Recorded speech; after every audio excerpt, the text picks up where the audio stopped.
preparando el postre, que es un flan de calabaza. Lleva, como ya he dicho, calabaza, lleva azúcar, la leche, la miel y huevos.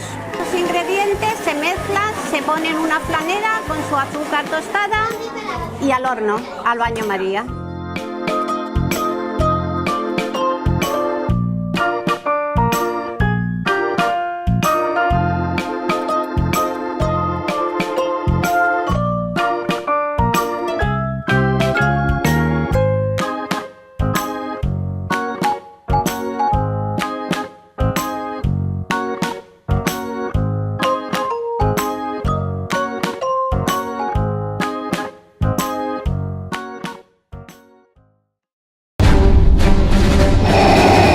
Nuevos Quechu Kits y Mayo Kits Star Wars. Todo el poder de la salsa en 6 envases coleccionables.